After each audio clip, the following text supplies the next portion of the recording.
Com vocês a palavra, Daniel Medina. Boa tarde, gente. Tudo bom? Tudo jóia?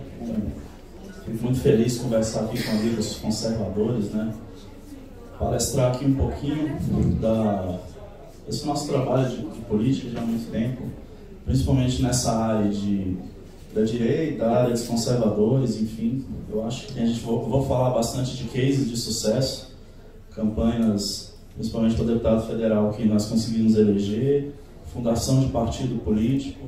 Então aqui é um pouquinho, né, da minha história, né? Sou filósofo, bacharel em Relações Internacionais, faço mestrado aqui na CEFOR, que é o Centro de Formação do Câmara dos Deputados, né, em Poder Legislativo, e pós-graduando agora em Marketing Político pela Faculdade Republicana. A Faculdade Republicana é a primeira faculdade do Brasil fundada por um partido político, ela é do PRB 10. Então tem bacharelado em Ciência Política, Gestão Pública, é bem interessante lá. Alguns outros partidos estão tentando fundar, mas a faculdade é muito interessante, né?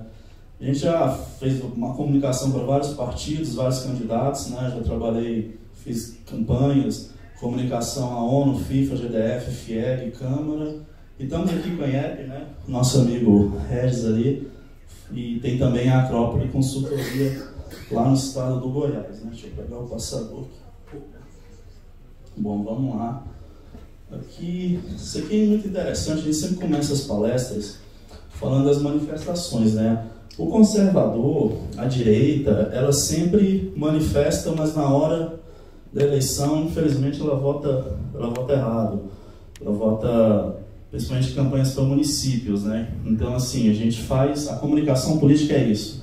É você comunicar o eleitor, principalmente o eleitor indeciso, a votar em candidatos conservadores, a votar em candidatos de direita, que tenham o perfil do eleitor médio brasileiro. A gente chega daqui a pouco no slide, para ver que a sociedade brasileira é uma sociedade conservadora, né? Então não adianta reivindicar como leão se você continua a votar como um jumento, né? A gente tem esse pensamento de comunicar principalmente para a direita, né? Opa, aqui, né? A gente começa aqui, a primeira coisa que a gente enfrenta fazendo campanha em prefeituras para mandatários é que o eleitor ele não sabe o que é política. Quem comunica o que é política é a esquerda. A esquerda sabe comunicar muito bem o que é política. E a direita, o conservador, ele não comunica, ele não chega no eleitor no princípio básico do que é a política, para que serve a política. Naquele município lá longe, são 5.570 municípios, então você vê que hoje a hegemonia desses municípios, a maioria são de partidos da esquerda, a gente tem dados sobre isso, porque a esquerda tem uma comunicação básica. Então, se eu vou fazer uma campanha para um candidato conservador, um candidato de direita, um candidato que tem essa visão do liberalismo, todo esse espectrograma que a gente chega daqui a pouco, a primeira coisa que eu tenho que comunicar é o que é política. Na minha peça de comunicação, a primeira coisa que eu tenho que fazer é o que é política, né? Então a gente coloca ali to start from scratch, expressão em inglês, o começo de tudo. É preciso construir no eleitor o conceito real do que é política, para depois aprimorar conceitos conservadores. Ou seja, a gente vê muito candidato, eu sou conservador, eu sou de direita, não sei o quê. O eleitor não sabe nem o que é política. Ele não entende esse conceito básico do que é política. Então, peças de campanha, de vídeo, de áudio, infográficos, explicando para aquele município específico, dentro da realidade. E é muito interessante, o nosso outro palestrante fez uma palestra muito brilhante, com aqueles dados ali, a gente constrói a comunicação em cima dessa viés do que é política. Então é o começo básico de tudo. Parece simples, é frugal, mas faz uma diferença muito grande, principalmente no eleitor, que é um eleitor de esquerda, que tem um baixo letramento, tanto letramento intelectual quanto letramento político. Ele não sabe o que faz um vereador, ele não sabe o que faz um prefeito, e a comunicação da direita, da esquerda, faz isso muito bem, principalmente com essas rodadas culturais, essa questão gramsciana, que funciona muito bem. Então você começa a fazer esses debates. Aqui o Rodrigo Hollenberg fez muito isso aqui em Brasília, do PSB, né? Colocavam a mesa e todo mundo debatendo ali. Justamente a primeira coisa que eles falavam, o que é política, né? Então é basicamente essa comunicação, né? Aí você vem, a política é a ciência da governança de um Estado ou nação e também a arte da negociação para compatibilizar interesses. O termo tem origem no grego e politica é uma derivação de polis que designa aquilo que é público. Ato contínuo, o que é política conservadora? Seu eleitor precisa saber o mais rápido possível, ou seja, você constrói o conceito de política, depois você fala para o seu eleitor o conceito de política conservadora. Deixa eu ver se o próximo é o videozinho. Aqui eu vou botar, até para não prolongar muito, o Roger Scruton é um dos maiores conservadores do mundo. A gente recomenda sempre também ler esse livro, que é uma filosofia política, argumentos para o conservadorismo. Então, assim, o candidato, tanto a prefeito, tanto a vereador e a sua equipe, precisa ter esse letramento intelectual inicial. Porque senão eu vou comunicar o quê? O que eu vou falar para o meu eleitor? Claro, a gente tem os níveis de comunicação política, de marketing. Ninguém vai chegar nesse preciosismo, nessa questão mais técnica com o seu eleitor, mas o núcleo da campanha, ele precisa entender o que é um pouco o conservadorismo. Vou colocar o videozinho só um pouquinho, que ele vai falar. Tá sem áudio, galera, mas dá para legendar.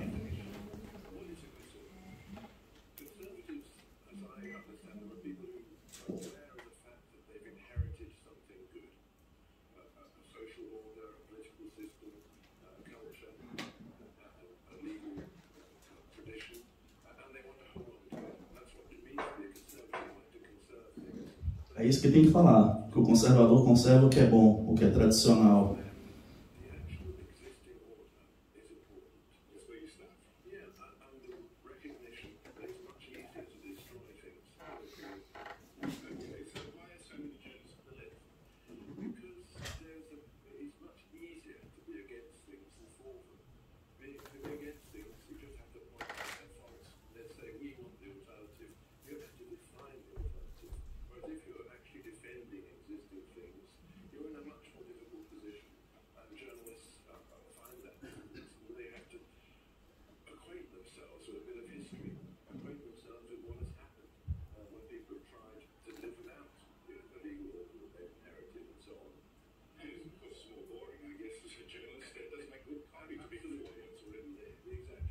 Vou passando aqui o videozinho.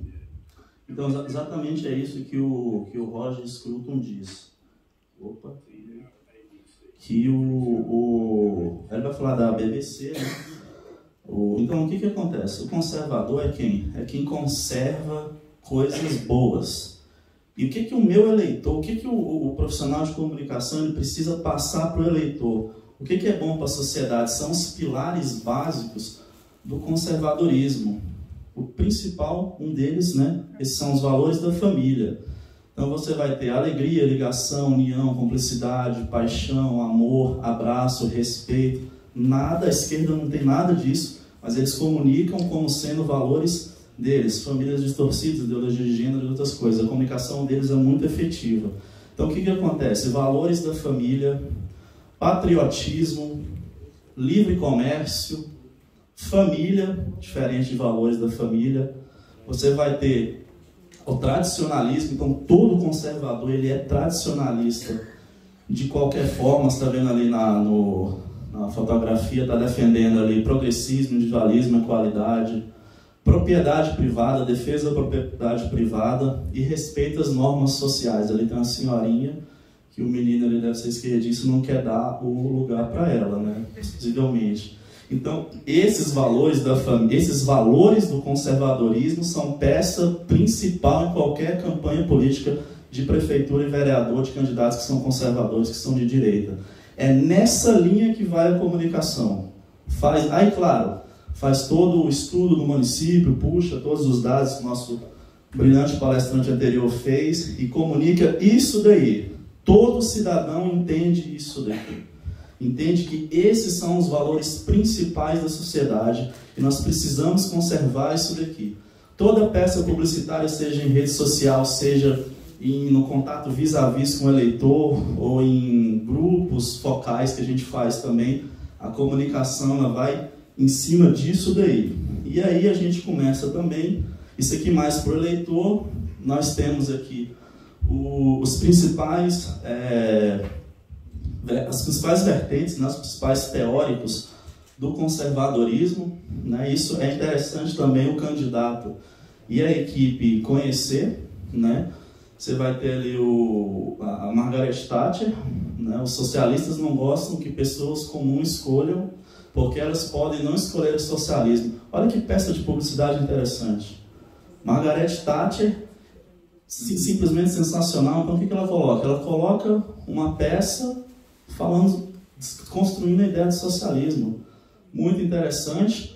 Ali você vai estar o Edmund Burke, né? Para o triunfo do mal só precisa que os bons homens não façam nada. E quem são os bons homens? Somos nós, somos conservadores, somos defensores da família. Vai ter o Guts, né? O melhor governo é aquele que ensina a governar nós mesmos. O nosso Ronald Reagan também, né? Como você diz que é um comunista, bem, é alguém que lê Marx e Lenin. E como você diz que é anticomunista, é alguém que entende Marx e Lenin. Olha que interessante, que peça de desconstrução muito interessante. Então você pega um prefeito do PT, do PDT, do PSOL e desconstrói ele com peças publicitárias mais ou menos nessa linha. Como você diz que o seu prefeito é bom? Entendendo o mandato dele e vendo que é ruim. Olha que interessante, eles fazem umas peças dessas daqui. Nós vamos ter ali também o Alex de Tocqueville, né? Democracia e o socialismo não tem nada de comum além de uma palavra, igualdade, mas note a diferença. Enquanto a democracia procura igualdade, na liberdade o socialismo procura igualdade na restrição e servidão. Então, olha só, esses aqui são grandes teóricos. Aqui nós temos o Gustavo Cortet, que ele é o Olavo de Carvalho brasileiro, o maior conservador brasileiro, né? A gente costuma dizer que é o Olavo de Carvalho sem os palavrões, né? Eu não coloquei o Olavo, mas também é um grande representante. Então esses representantes são representantes do conservadorismo clássico, e é preciso que o seu candidato, que você que é candidato, leia um pouquinho, procure defender as ideias. Não é nada muito técnico, mas a partir de pequenas frases igual essas, você começa a fazer desconstrução de imagem, principalmente candidatos da esquerda, né? Olha só que interessante. O pessoal fala, o brasileiro é conservador. Olha só, essa pesquisa do Ibope de 2018, o brasileiro tem 54% da sociedade tem um alto grau de conservadorismo. E 41% um médio grau, só 5% tem um pequeno grau de conservadorismo. Aí você fala, Daniel, como que a esquerda teve quase metade, 44 milhões de votos? Falta comunicação, falta direita comunicar, falta conservador comunicar. Comunicação é tudo. Se você não comunica para esse povo aqui, a esquerda comunica. Comunica bem demais, entendeu? Essa ideia de você desconstruir a esquerda é muito profissional. Então a gente tem que comunicar para esse grupo de brasileiros. Pô, eu sou conservador, mas eu não sei o candidato, eu não sei o candidato a prefeito, o candidato a vereador que tem essa bandeira. Aí vem uma comunicação forte da esquerda e pega o seu voto, elege a esquerda, né? Olha lá, o brasileiro é um conservador nato. Todavia, a comunicação política da direita conservadora é deficiente. Há muita intelectualidade e pouquíssima conversão em votos, principalmente em municípios. Desta feita, precisamos mudar a situação. Entretanto, o que pensa o meu candidato sobre expectoração política? Então, olha só, o brasileiro ele é conservador. Essa pesquisa é do Ibope, 2018. Vamos lá. Aí, meu candidato, ele é conservador? É preciso entrevistá-lo. Veja a importância da entrevista nos próximos 2 slides. Esse vídeo é curtinho, ele tem uns 2 minutos. É do House of Cards. Mas é muito interessante que o cara ele vai fazer uma entrevista com o candidato, tá legendário.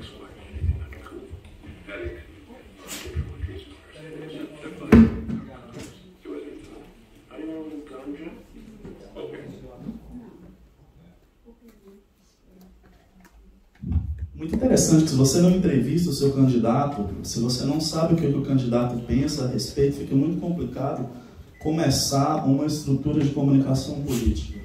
Vamos lá. Aqui está sendo feita uma entrevista com um deputado.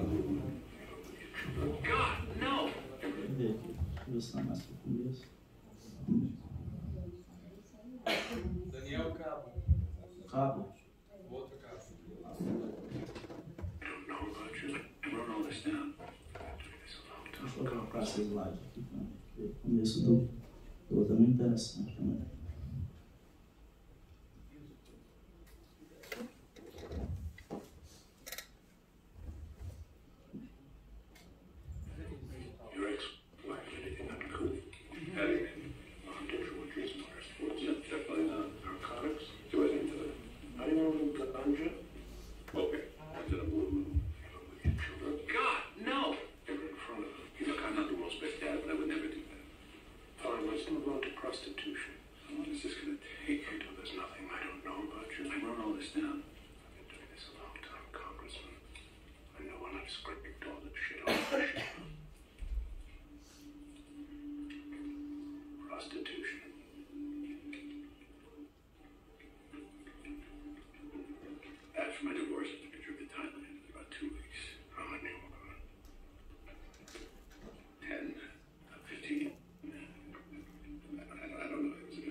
Spoke English, and I never mentioned I was a congressman. Have you mainlined heroin back here in the States?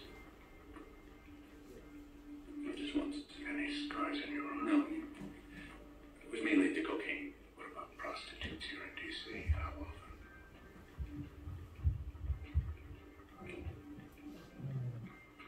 I fucked around a bit, okay? Details, please. Did you get off on this or something? Does the doctor enjoy it when he cuts your balls and asks you to cough? You want to know how many times I came? I honestly don't care whether you win, but if you do work with me, how often did you solicit prostitutes in D.C.? Every 2 or 3 months. Sometimes more frequently, sometimes less. There's reason to believe any of them were underage. Jeez! No, look, they were mostly high-end. That doesn't mean they were 18. I need a fucking break!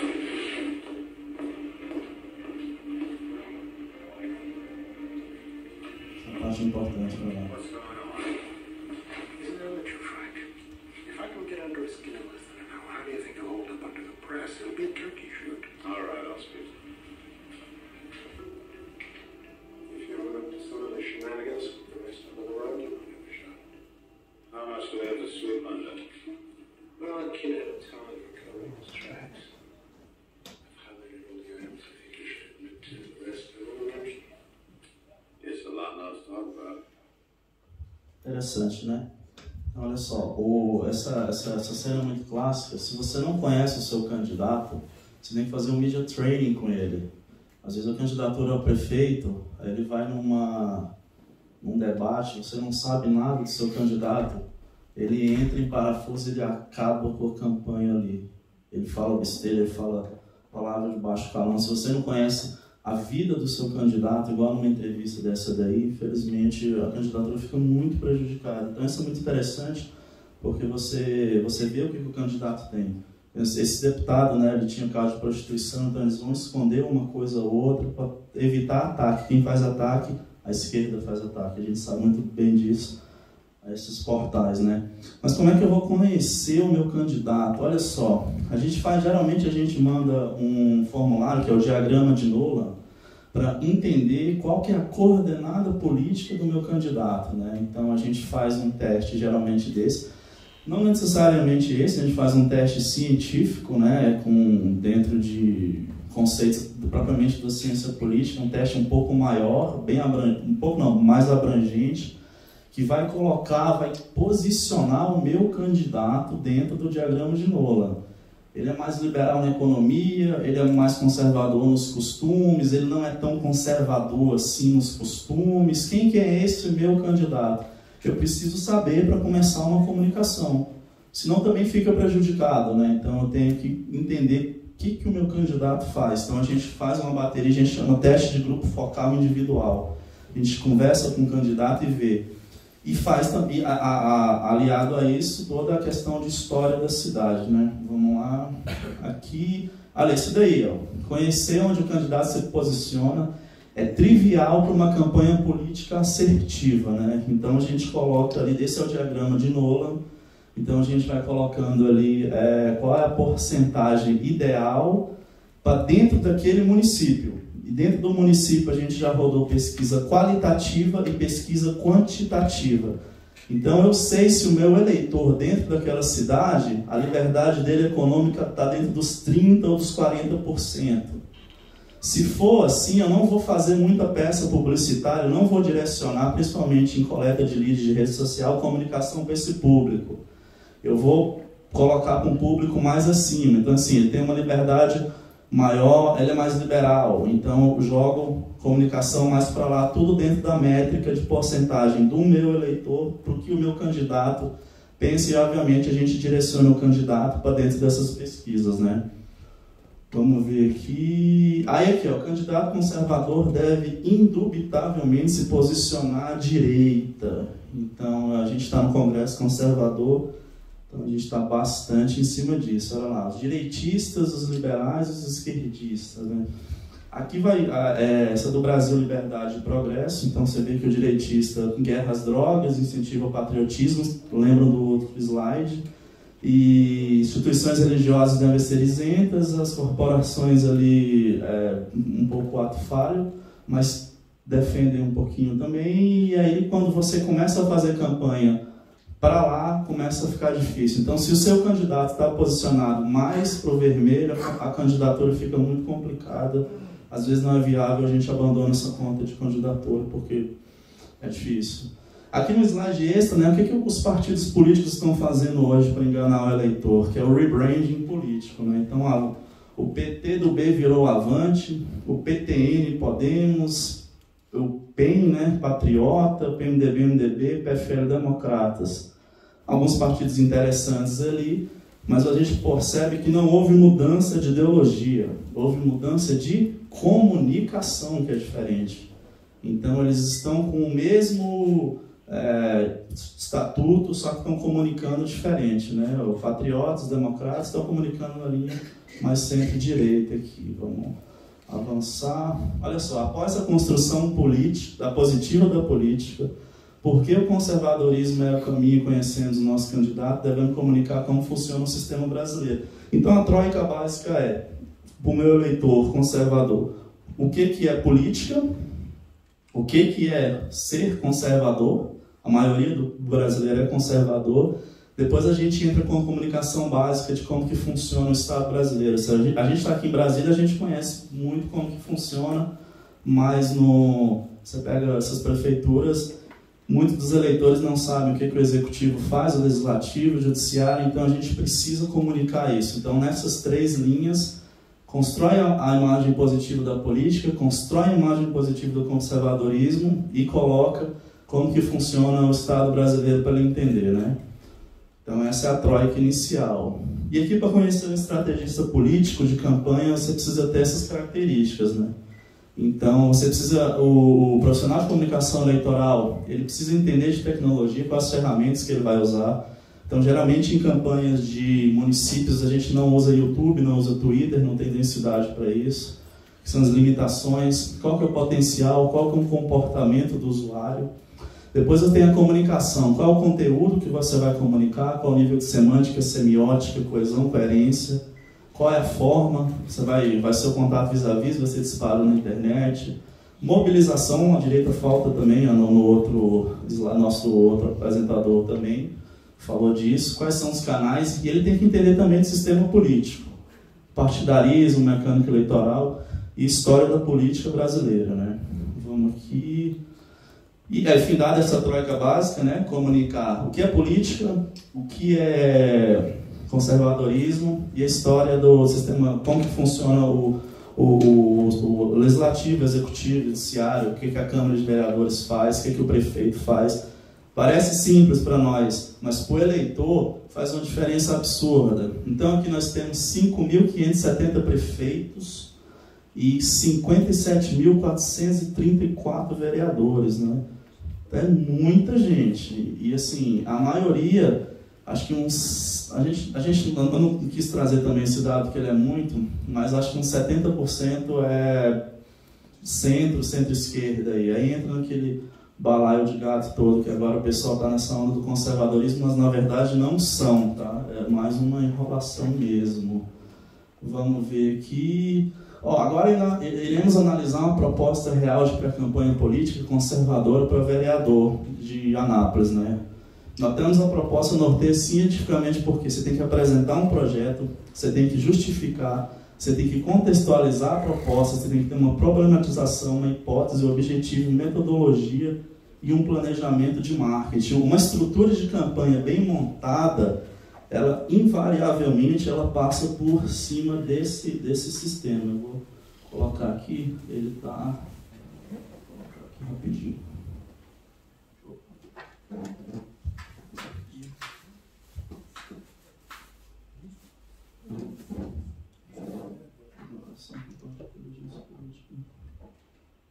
Aqui o slide. Então assim, é essa aqui. Ah não, tem que tirar aqui o... Vou tirar o papel assim.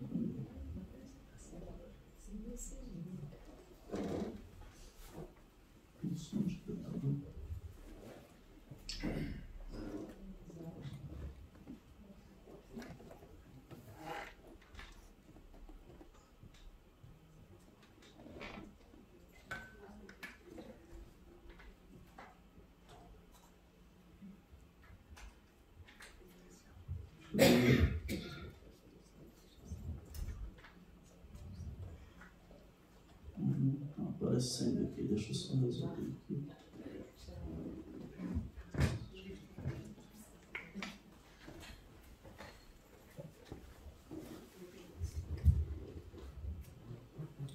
O slide não está aí, deixa eu botar no Word, né? Acho que ele vai.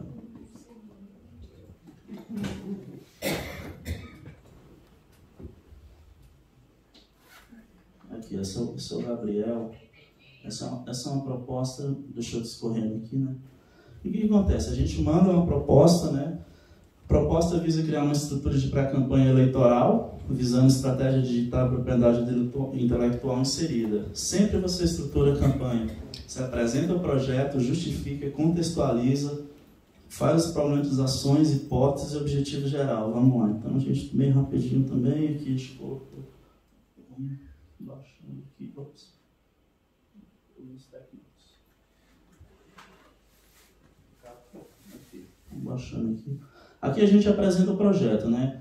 Proposta visa construir uma estratégia de inteligência. O vereador, aí discorre como é que a comunicação política vem desde o tempo do Prudente de Moraes, aquela coisa toda. A gente faz uma introdução para apresentar o projeto, né? Aí eu coloco, o projeto é alicerçado em 3 eixos verticais de comunicação, onde o candidato possui possibilidade de extração de capital político, objetivando votos para o pleito. Primeira linha, forte ligação com o cenário evangélico, onde a atuação de comunicação será mais específica, olhando em torno de características desse grupo. A ideia é demonstrar que os cristãos precisam de um representante jovem que seja alinhado às premissas da Bíblia e que seja uma contenção contra o progressismo e atividades seculares que ferem o princípio a Deus. Aí a gente coloca uma outra estrutura, né? Ele faz muita festa, a gente tem que ter também aqui, cumpre assinalar que esse segmento é oposto à primeira e a linha de comunicação deve ser diferente em hipótese alguma entrar em zona de conflito. E por fim a gente joga para o público geral, né? Aí a gente coloca, justifica, né? Por que esse planejamento é viável, né? Então assim, planejamento de longo prazo, a gente coloca Peter Drucker, vai colocando aqui, Chico Santa Rita. O que o Chico Santa Rita é um dos maiores marqueteiros, tive a oportunidade de conhecê-lo, né? Ele fez Polar, Ulisses, Mapirilo. O que um fator, o que ele precisa ter? Boa imagem, capacidade de articulação, seriedade, honestidade, boa presença, experiência, discurso e um bom programa, né? Aí a gente vai discorrendo, contextualiza o projeto. Como é que você contextualiza um projeto político? Você vem do macro para depois ir para o micro. Então, o que a gente discorreu nesse projeto aqui? Todo o cenário político goiano vem passando por transformações desde sempre, ou seja, Goiás sempre teve uma linha conservadora e liberal em seus governadores. Desde 1822 a 1889, sempre foram governadores liberais. Muito interessante o estado do Goiás, né? Tirando esse período do José Henrique, esse um outro período que teve aqui, que foi na época do Estado Novo, né? O Eládio Amorim, o Felipe e o Antônio Xavier foram nomeados pelo presidente da República, todos desde o primeiro época do reinado foram liberais e conservadores. Goiás é muito interessante. Então a gente já tem um Estado liberal, tem um macro, a gente já conhece como que funciona, né? Então, a gente vai começar, ó, desta feita, resta plenamente cabível assinalar que o Goiás tem sua cultura política um viés conservador, né? Aí, o que acontece? A gente vai para o micro, que é a cidade dele, que é, ou seja, Anápolis, nos últimos pleitos, veio de uma contramão. O prefeito lá, o Antônio Gomide, ele é do PT, do ex-prefeito, e na época do Lula foi o prefeito com a maior popularidade dentre todas essas 5.570 prefeituras. Ele é muito popular lá em Anápolis, muito. Então, assim, é muito difícil uma campanha contra ele. A gente está tentando construir uma narrativa, se ele vier ou não, é uma campanha muito difícil, né? A gente fala do cenário atual do prefeito, aquela coisa toda, e vai descendo. Faz a problematização do meu candidato. Meu candidato, inexperiência política, letramento político deficiente, os partidos são fragmentados e mandatários visam criar a reserva de mercado, falta layout, mensagem de pré-campanha e não está alinhado. A gente coloca as hipóteses, vou correr, faz todo o estudo da cidade, né? Vê quantos o público feminino, o público jovem, a gente puxa isso daí. Coloca, a gente vai entrar numa linha de feminino, né, da mulher e não feminismo, linha retrógrada e ultrapassada, e vai buscando, coloca os limites de banda eleitoral, que a gente joga uma porcentagem de comunicação em cima desses limites de banda eleitoral, e vai baixando. Os objetivos gerais, elaborar um planejamento, né, é onde temos o nosso candidato e inicia o trabalho. Objetivo específico, eleger o vereador, criar uma imagem de homem íntegro, e que se preocupa com os mais pobres e humildes, gerando assim projeção de imagem para todo o estado de Goiás. Esse é outro erro de comunicação. A esquerda atua entre os pobres e humildes, a direita tem que atuar lá, porque lá é onde tem a maior densidade de votos. E se você entra com uma comunicação conservadora, a pessoa humilde, a pessoa, principalmente desses municípios, ela é uma pessoa conservadora, mas a comunicação não chega lá, então é bem complicado. A gente coloca a metodologia, e assim, o que nós estamos colocando aqui de Instagram e redes sociais? Coloca os stories diários, né? Então assim, mensagem, cita a Bíblia, aí coloca aqui, ó, salienta que deve ser neutra as mensagens, né? Para não entrar no campo da ideologia, que é um erro grave de comunicação, né? Citar Marx e Rosa Luxemburgo não dá para o nosso candidato, né?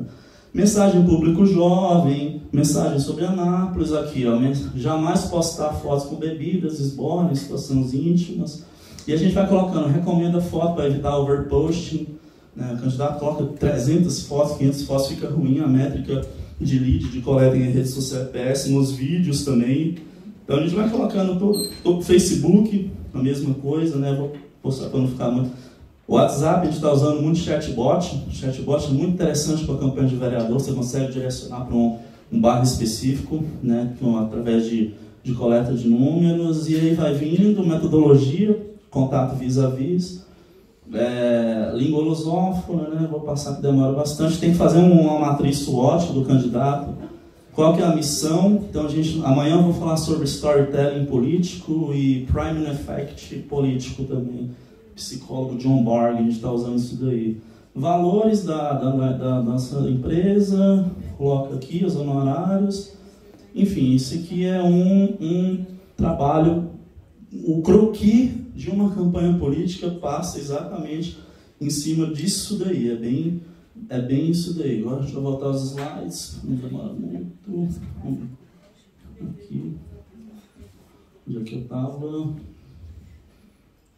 Bom, aqui, já estou para não demorar muito. Aqui são 2 cases de sucesso de campanha muito legal, né?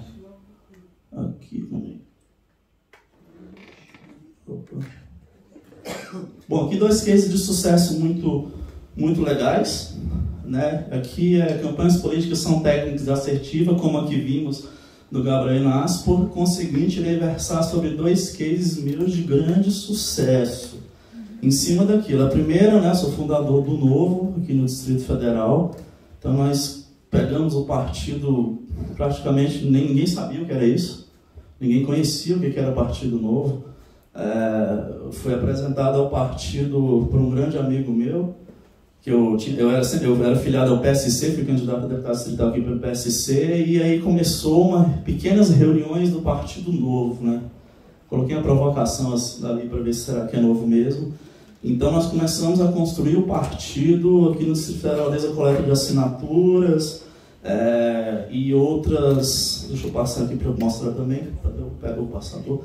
Então, como é que foi o case do Partido Novo, né? O Partido Novo a gente tem...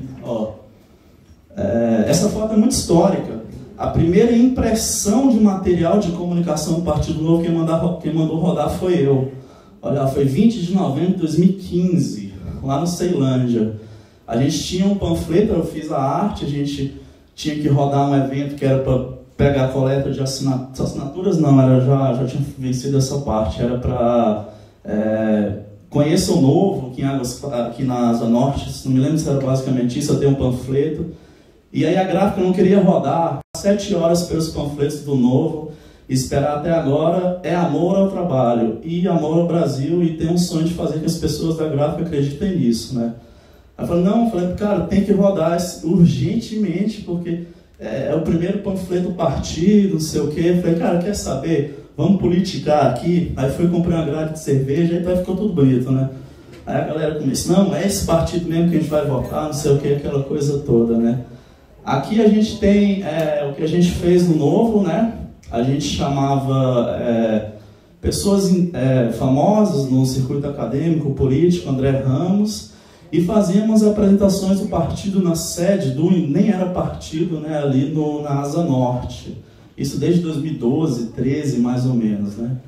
Levávamos o Novo para a cidade satélite. Isso daí é um projeto meu, né? Até hoje não faço mais parte do partido, porque eu acredito que você tem que chegar na população de baixa renda, na estratificação social da sociedade, e o partido geralmente não chega, não quer ir para longe, não quer comunicar para esse público. Infelizmente isso é muito ruim. Aí eu consegui levar para Braslândia, consegui levar para Samambaia, e depois ninguém quis ir mais. Eu falei, cara, se isso aqui é um partido político e eu preciso de votos, aonde estão os votos é na periferia. É lá que vai eleger o meu candidato. E aí a gente ficava aqui na Asa Norte, reunião no Sudoeste, no Lago Sul. Pô, legal. Muita gente intelectualizada, né? Não vota, né? A esquerda está fazendo uma campanha lá na periferia muito bem feita.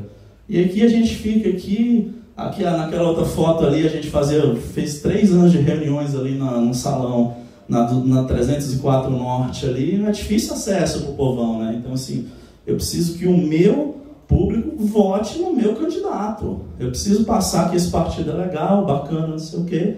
Infelizmente não consegui sair do partido, mas a nossa história de como fundador do partido, ali nós fomos no TSE, quando o partido foi deferido, fizemos uma festa e o Gilmar Mendes tirou da pauta, né? Aqui são 3 fotos emblemáticas, né? Ali foi quinta-feira, eu, Isaías, Maurício, João Moedo, Christian Lobauer, Cláudio e a Thaís, né, que é a esposa dele. A gente foi para tentar ver se o partido entrava em pauta, e de novo o Gilmar Mendes tirou o partido de pauta, né? Ali no meio nós trouxemos o Leandro Narlock, lotou o Leandro Narlock, né, os guias politicamente incorretos. E ali a festa, eu e o João Moedo, a gente fez, eu organizei a festa de fundação no partido, no antigo Delfino, toda a comunicação, tudo eu que fiz, claro, com a ajuda dos outros amigos. Então esse é o meu case do Novo, e a gente vai para um case aqui, que é o case do Luiz Miranda, né? Esse case, que é o último case agora de 2018, né? E o que acontece? Eu não conhecia o Luiz, né? Sabia que ele era um youtuber, aquela coisa toda. Ele me liga, né? Fala, pô, vou sair candidato, não sei o que e tal. Me indicaram você. Eu falei, pô, legal. Mas como é que vai ser isso daí? Aí a gente começou a conversar, né? A primeira coisa que a gente tem que fazer? Apresenta o projeto. Falei, legal, quem que é você? Qual que é o seu partido? O que você faz? Não, sou youtuber. Eu falei, pô, legal. Mas, tipo, bacana, né? Aí você apresenta o projeto, após a análise de alta conversão de votos. Eu falei, pô, esse cara pode bater a eleição aqui em Brasília. Ele tem uma pegada legal, mas tem algumas problematizações dele, né? A gente justifica dentro daquele projeto técnico, né? por que ele é um candidato viável, não? O candidato estava residindo ainda nos Estados Unidos, faz a contextualização da proposta com o cenário de desistência ou avanço e a vinda do candidato. Ele não queria vir, falei, cara, se você não quiser, ele já começou a campanha, e como é que vai ser e tal, a pré-campanha, né, ainda não tinha começado, dia 16 de agosto, né? Após longa negociação, honorário acertado, proposta aceita, assumo o marketing da campanha no primeiro dia permitido da campanha, 16 de agosto. O que acontece? Problematização. Candidato sem proposta concreta e direcionada, não tinha direcionamento nenhum. Desconhecido do público do DF, ele tinha uma imagem negativa que quando jovem, mas isso também não tinha nada que fosse negativo para alguém desconstruir a imagem dele. Layout ruim, forte atores no páreo, um eurodeputado federal classista, reeleição na coligação Laerte Bessa, e a esposa de um ex-governador popular com forte carisma robesiano e recall de votos, Flávio Arruda. Então ele tinha dois players fortíssimos na coligação. Deixa eu ver. E o candidato. Outra problematização é que o candidato da chapa ao governo tinha desgaste de denúncia, que era o Alberto Fraga, né?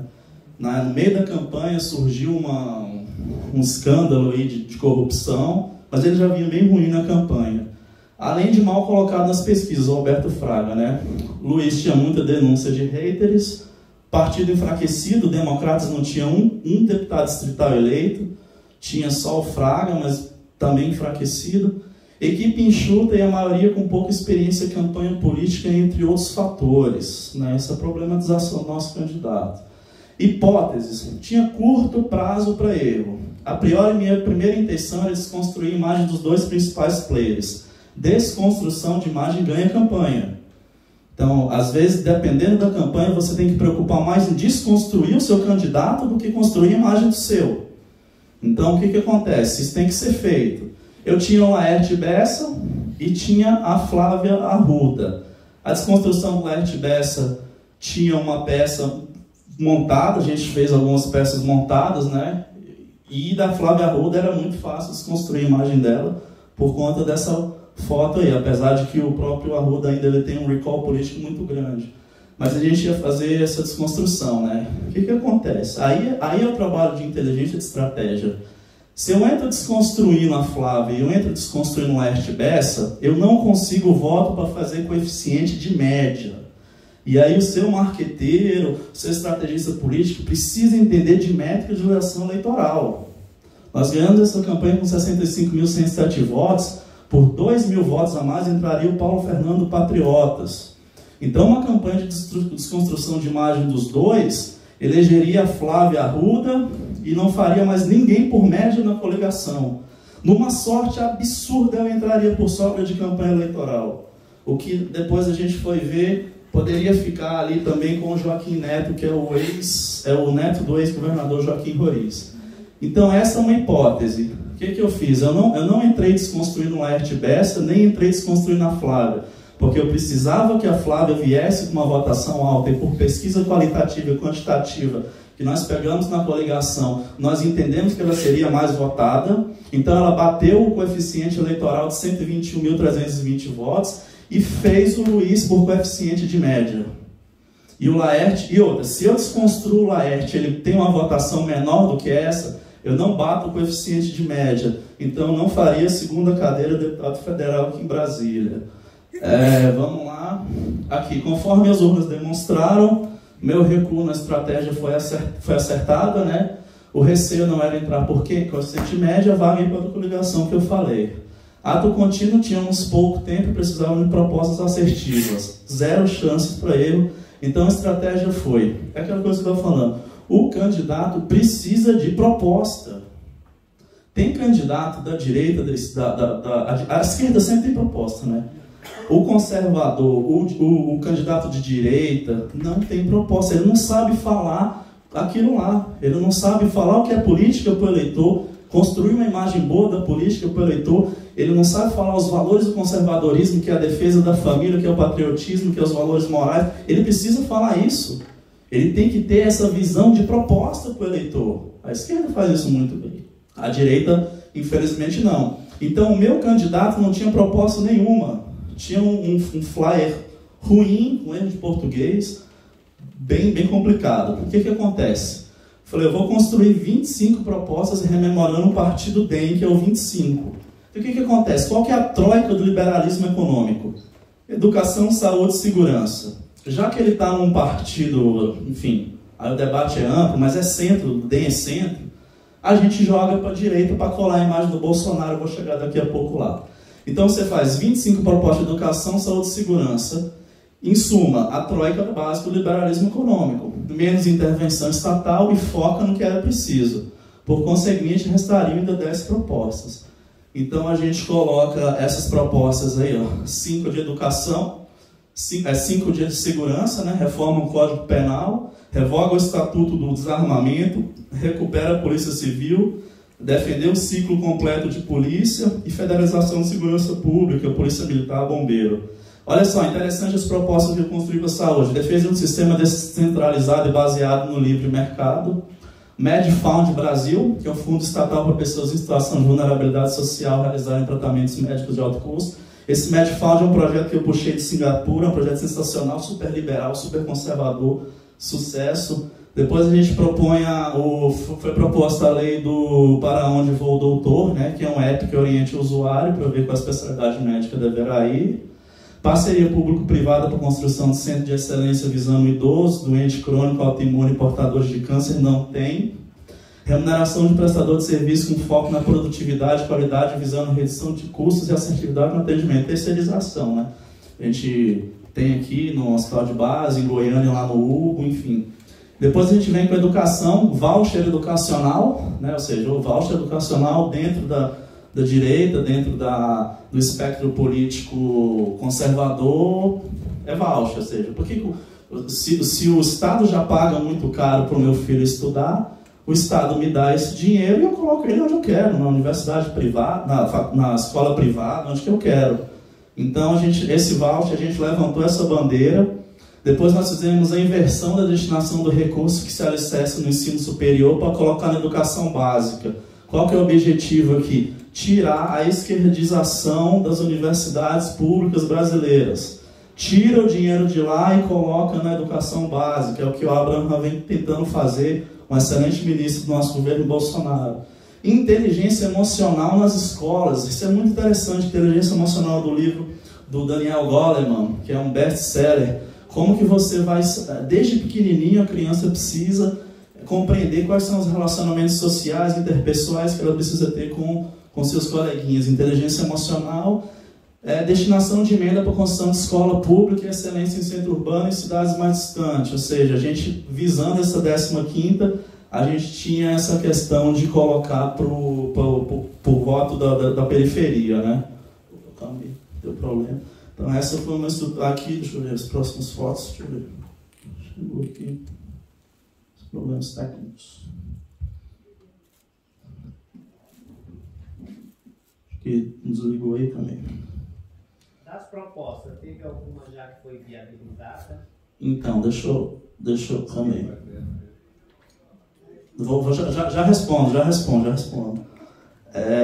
Aí a gente colocou as últimas 10, né? Então, assim, defesa, operação total da Lava Jato, que vinha a calhar com os anseios da sociedade, imposto único federal e estadual, árvore digital, obrigação dos bancos fazerem repasse de cartão de crédito em 24 horas. Hoje já faz, não precisou nem de lei. Então, hoje a Cielo, a Safra Pay, a Samap já fazem esse repasse.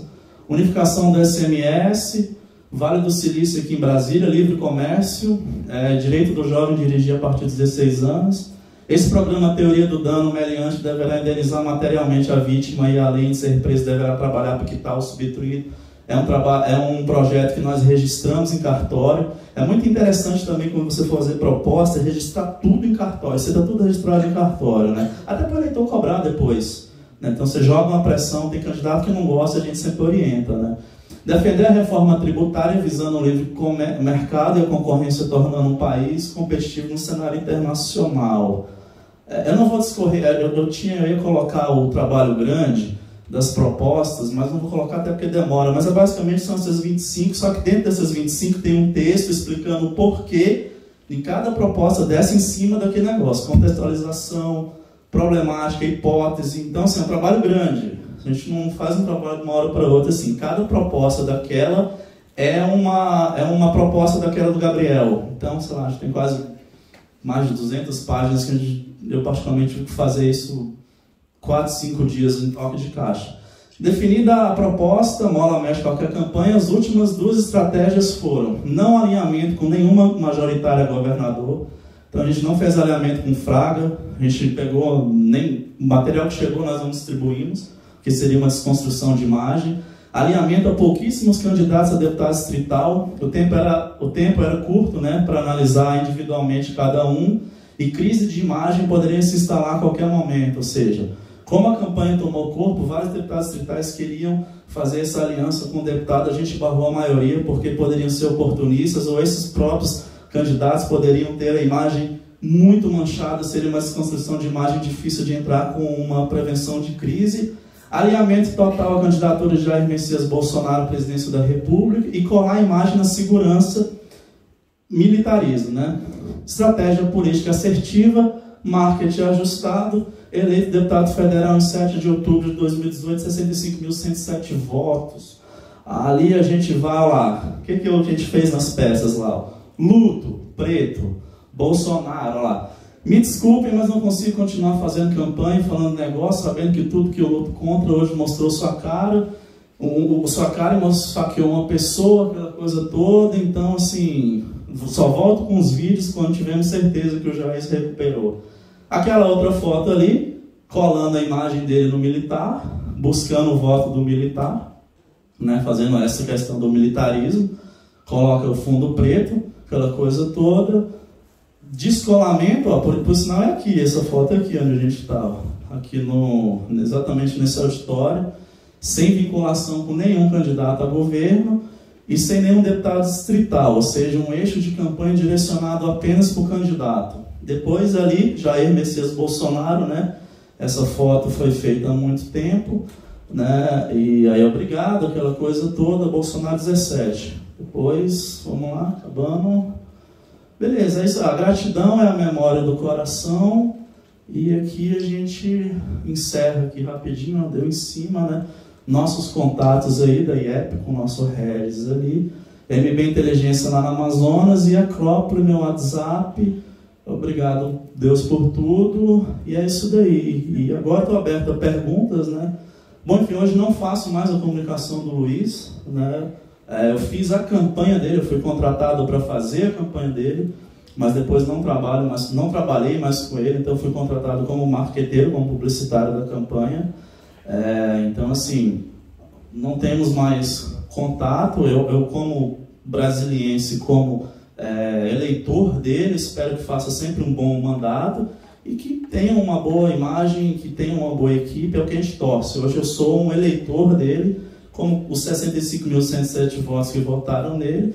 Espero que ele faça um bom mandato para a minha cidade como eleitor, mas hoje eu não assino mais a candidatar ao mandato dele. Nós assinamos de outros deputados federais pelo Brasil, mas hoje não temos mais essa relação profissional. Mas nada contra a pessoa dele, principalmente comigo, né? É isso, estou aberto a perguntas aí, pessoal. Foi bem? Pois não. O chatbot é o seguinte, a gente usou também na campanha do Luiz. O que é o chatbot? Você pega o número do WhatsApp, tem um sistema do push. O sistema do push é muito legal.